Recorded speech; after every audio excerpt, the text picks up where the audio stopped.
Hola a todos, bienvenidos a este espacio donde les pienso contar muchas cosas interesantes, no solamente de inmigración, sino de mi vida y de cosas que he aprendido durante el camino de ser migrante, de estar en este nuevo país y las diferentes historias que me he topado, ¿no?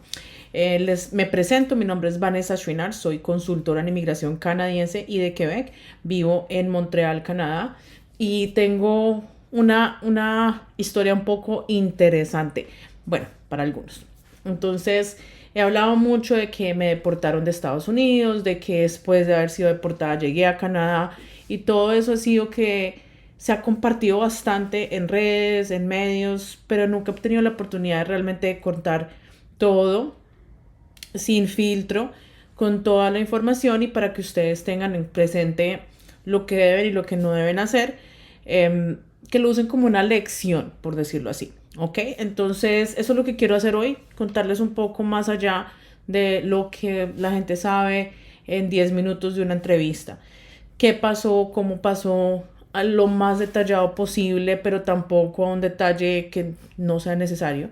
Entonces, bueno, aquí empezamos. ¿Quién es Vanessa Chouinard? Bueno, yo llegué a Canadá en el 2004, a Estados Unidos en el 2001 con mi familia. Me deportaron y les voy a comentar qué significa me deportaron. No es que en su totalidad me hayan subido a un avión y me hayan devuelto a mi país, no. Pero sí recibimos 3 cartas de deportación en distintas ocasiones durante el tiempo que estuve en Estados Unidos. Y quiero hablar de por qué pasó esto. Esto pasó porque se decidió en familia, nos vamos para Estados Unidos, teníamos una visa de turismo y simplemente se hicieron las cosas sin planes, se hicieron las cosas un poquito así como salía el día a día. Y no es un momento en el que yo digo, quiero juzgar a mi familia por lo que hizo, no, no es necesario y no va al caso, ¿no? Cada cual y cada persona hace lo que tiene que hacer en su debido momento para llegar a sus metas y para llevar a sus hijos a donde quieren y desean que lleguen sus hijos. Entonces yo creo que mis padres no fueron la excepción. Creo que uno como padre hace lo que más puede, lo que puede, y lo que piensa que está bien. Pero dentro de eso se toman decisiones. Y si se toman decisiones un poquito a la loca, se toman decisiones que afectan la vida de una persona por muchos años, algunas veces por toda la vida. Y ya les voy a hablar de que ya les voy a decir de qué estoy hablando. Nosotros llegamos a Estados Unidos en el 2001 con una visa de turismo y mis padres deciden quedarse, bueno, en ese caso mi mamá se decide quedar con nosotras y regularmente solicitar un proceso de residencia internamente. Y en ese momento que tú decides extender tu tiempo o no, ni siquiera extender, pero pues quedarte el tiempo que te permitió el país, ya cometiste un error grave. ¿Por qué? Porque ya con esta mancha, por decirlo así, eso es difícil volver atrás. No es imposible, se puede hacer para los que están en Estados Unidos o los que volvieron a su país. No es imposible, pero hay que tener en cuenta que es un obstáculo grande que debemos superar. Bueno, entonces yo tengo 10 años y esa decisión se toma por mí. No tuve la oportunidad de decir, bueno, me quedo o no me quedo, eso es lo que yo quiero hacer. No, es una decisión que se toma 100% por mí y como hija, pues, ¿qué haces tú? Simplemente aceptas y ni siquiera entiendes en ese momento lo que está pasando. Bueno, pasa el tiempo y comenzamos procesos migratorios que en el momento que contratamos un abogado, que ya eso sí no tiene nada que ver con una decisión de mis padres, contratamos un abogado que simplemente no se interesó por el caso o no sé si está muy ocupado, no sé qué sucedió, pero esta persona simplemente no entregaba los documentos a tiempo, no aplicaba a lo que debía aplicar a su debido momento, dejaba cosas afuera, lo que resultó en el primer caso, en la primera oportunidad de pasar de turismo a otra visa, que se cayera el proceso en ese momento y resultemos con la primera carta de deportación. ¿Qué pasa? Una carta de deportación no es nada fácil. A mis 10 años o 11 años en ese momento ya, obviamente que muchas cosas no se comparten conmigo, pero igual, de todas maneras, en la casa se hablan de cosas y sabíamos que estábamos en un momento, una situación un poco delicada. y que podría haber una posibilidad de que tuviéramos que volver al país o tuviéramos que salir del país. Ahora, migrar ya es suficientemente fuerte. Yo ya tenía amigos, yo ya tenía una vida establecida, por decirlo así, y yo no quería volver a perder, no quería volver a salir, no quería dejar lo que en ese momento yo consideraba mi casa y mi hogar. ¿Qué pasa después? Bueno, mi mamá sigue en su proceso, ya sigue súper fuerte con ganas de sacar nuestro proceso adelante. Empieza otro proceso migratorio. En este momento es un proceso migratorio muchísimo más estable, muchísimo. En ese momento decíamos, no, pues ya, o sea, esto es lo que necesitábamos hacer y llegamos a este punto y tenemos todo, o sea, todo estaba en orden. Se suponía que todo estaba en orden. Pero una vez más fallan las cosas, el gobierno simplemente rechaza esta aplicación, nos llega una segunda carta de deportación, hacemos una apelación en ese momento y bueno, llega la tercera carta en la que dicen, bueno, no estamos convencidos o los documentos llegaron muy tarde. Y en ese momento pues hay que tomar decisiones. Ya han pasado en este momento 3 años en los que hemos hecho 10.000 cosas como para quedarnos y obvio yo soy una niña, no estoy haciendo nada espectacular más que ser una niña, pero siento alrededor mío pues esa tensión, esas ganas de aferrarnos a lo poco que teníamos y simplemente ese miedo de perderlo todo. Ahí, bueno, mi mamá decide, no, pues vámonos para Canadá. Había mucha gente que en ese tiempo estaba migrando a Canadá, muchos colombianos de Estados Unidos, yo vivía en Miami. Y precisamente había una persona que ya había salido de Colombia, perdón, de Estados Unidos y había llegado a Canadá. Y efectivamente, pues Canadá tenía sus puertas súper abiertas. Es la primera vez que yo escucho de Canadá en mi vida. Decía yo, bueno, ¿y qué voy a ir a hacer allá? Pensaba, y lo mismo que mucha gente piensa todavía en estos días, que Canadá es siempre frío, no sale el sol, todo es de noche, o sea, un mundo de cosas que les puedo contar que no es cierto, no es real. Pero en ese momento, pues eso era lo que yo sentía, que mi vida iba a ser tenaz en Canadá y que yo realmente no quería migrar, no quería volverlo a hacer. Me sentía decepcionada, me sentía sin casa, sin rumbo, sin realmente nada, porque pues otra vez empezar de cero, no quería hacerlo. Ya tenía mis amigos, ya tenía mi casa, ya les dije que estaba súper cómoda yo, por decirlo así. Tampoco quería volver a Colombia porque ya sentía que no pertenecía y realmente pues Canadá tampoco era algo que yo quería. Pero ahí se toma una decisión que pues obviamente otra vez no es decisión mía, simplemente lo hago. Y nos movemos para Canadá, para London, Ontario, en el 2004, en julio. Pasamos la frontera por Detroit, que es frontera con Windsor.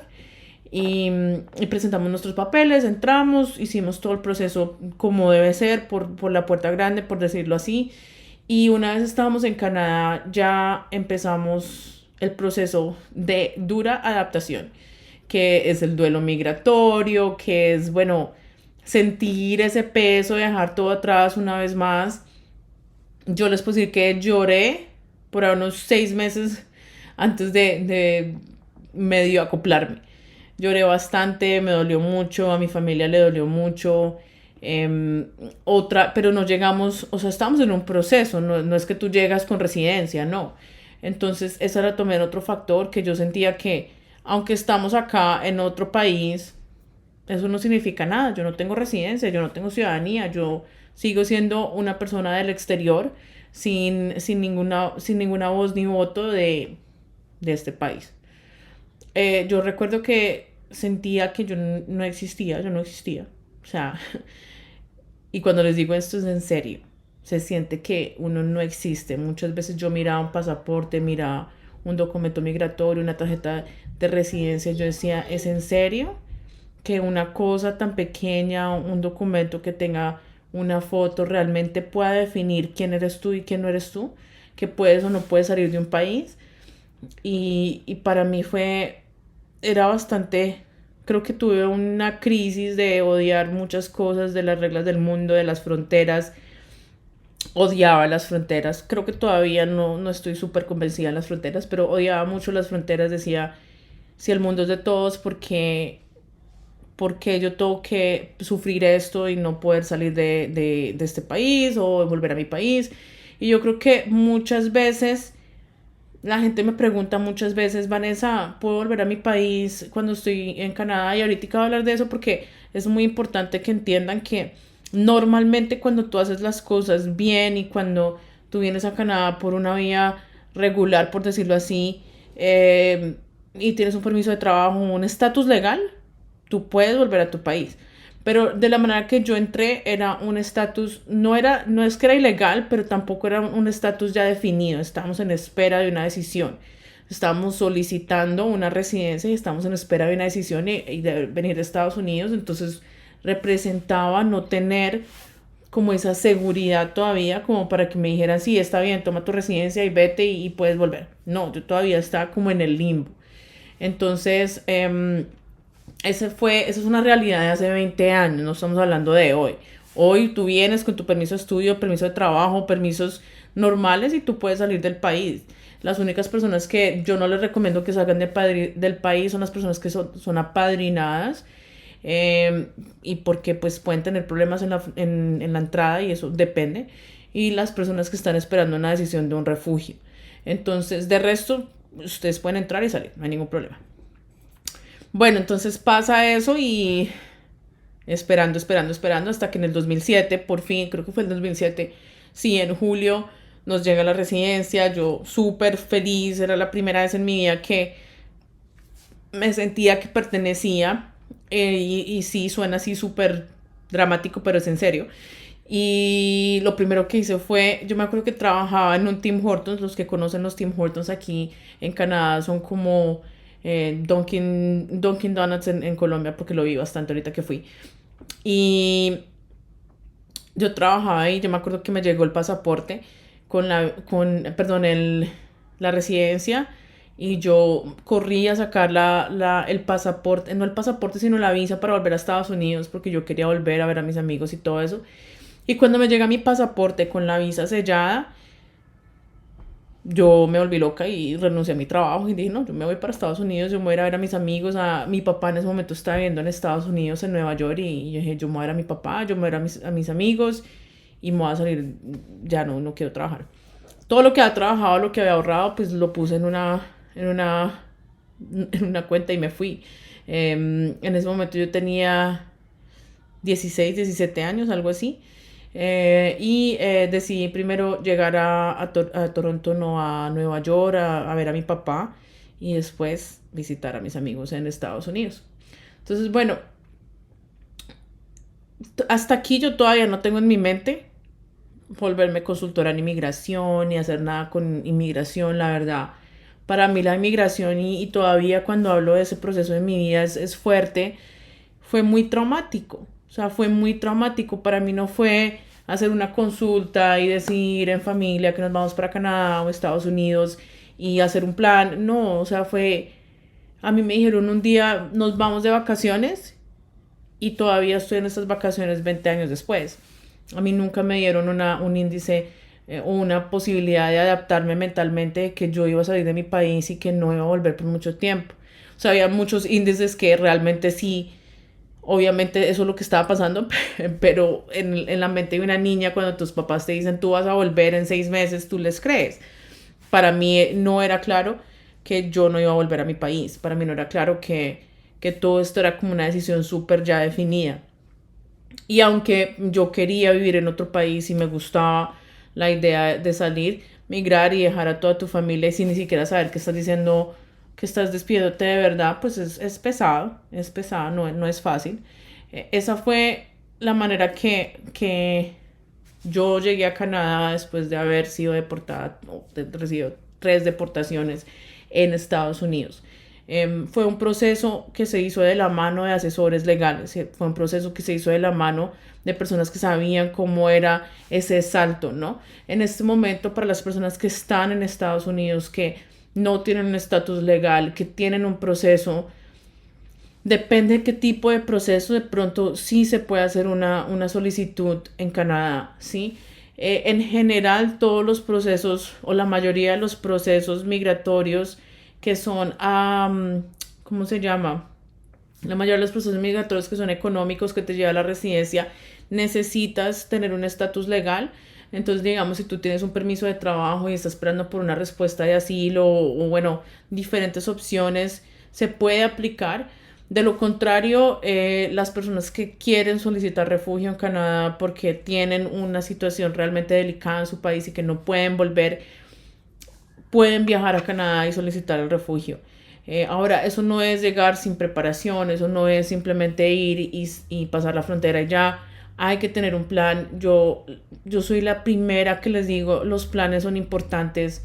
Y yo soy una persona que no planeo muchas cosas en la vida. Soy muy espontánea en muchas cosas, pero esto es algo que sí les digo, planeenlo, piénsenlo, no tomen una decisión de un día para otro, no hagan cosas con sus hijos que de pronto les vaya a pesar. Y les voy a contar otra parte de esta historia, es que de todas maneras yo estuve en Estados Unidos ilegal, ¿no? Por esta historia que les conté. Y aunque a mí me dieron mi visa, cada vez que yo entraba a Estados Unidos a mí me paraban y me preguntaban otra vez y otra vez y otra vez por qué usted estuvo allá, qué hizo allá, qué pasó. Aun cuando yo me volví ciudadana canadiense, todavía me siguen parando, todavía tengo esa indagatoria de 2 horas. Y es algo que es algo frustrante porque yo no lo decidí, o sea, esa no fue mi decisión. Yo no dije, quiero ser ilegal y quiero hacer esto y lo voy a hacer a conciencia. No, yo no hice eso. Entonces, a mí en muchas ocasiones me ha dado pues un poco de mal genio y otra vez no juzgo a mis padres. Yo siento que cada uno hace lo que tiene que hacer, pero si yo tengo la oportunidad de decirles que hagan y que no hagan, no tomen decisiones por sus hijos que de pronto ellos no quieren que ustedes tomen por ellos. Otra cosa dentro de mis años en Estados Unidos y lo que he visto que ha pasado mucho es que los papás tienen niños y usan sus Social Insurance Number, que son los números de identificación para trabajar de los niños, porque los niños sí son americanos y ellos no. Y yo entiendo que hay una necesidad de supervivencia, de hacer dinero, de 10.000 otras cosas.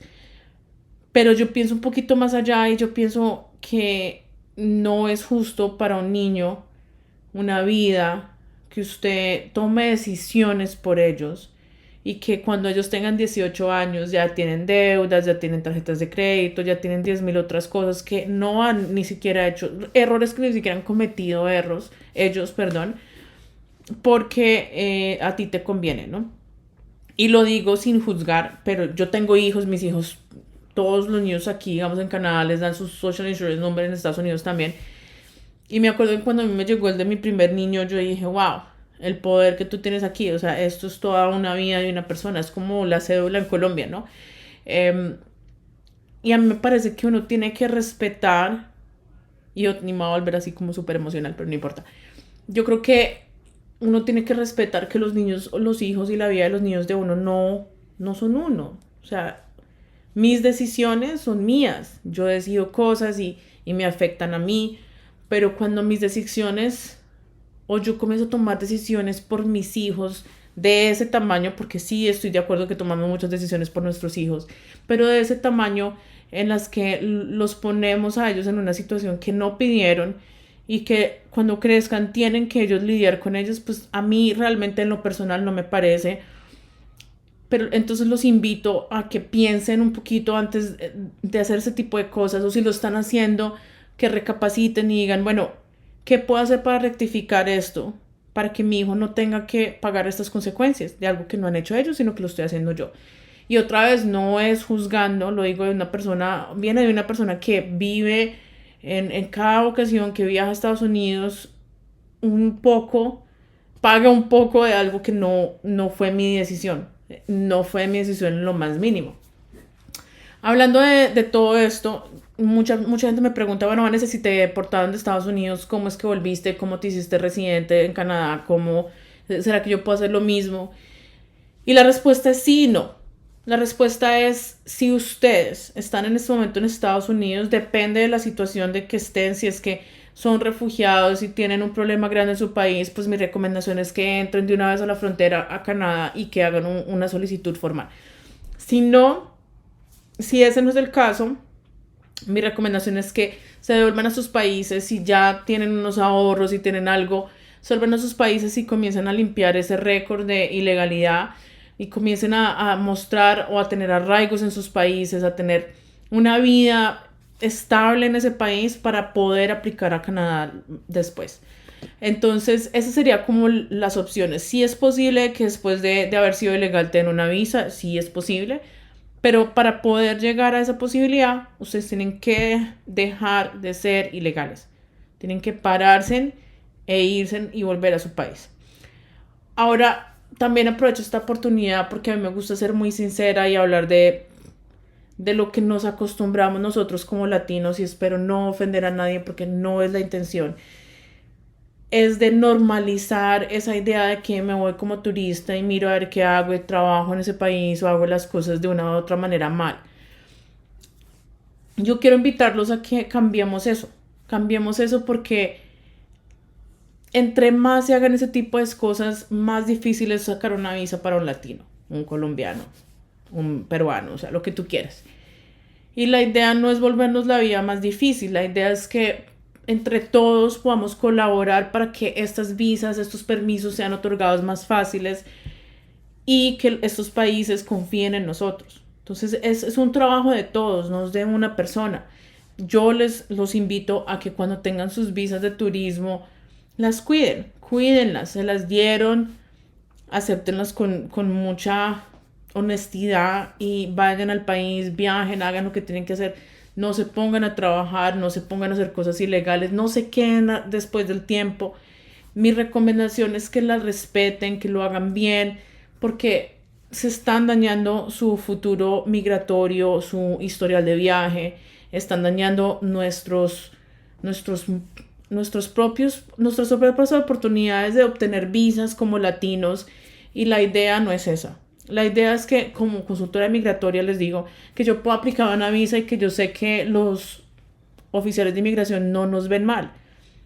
Esa es la idea. Pero en este momento, si todos comenzamos a quedarnos ilegalmente, si todos comenzamos a hacer las cosas mal, pues nos van a cerrar las puertas. Y es lo que pasa con Estados Unidos, por eso es que es tan difícil obtener una visa.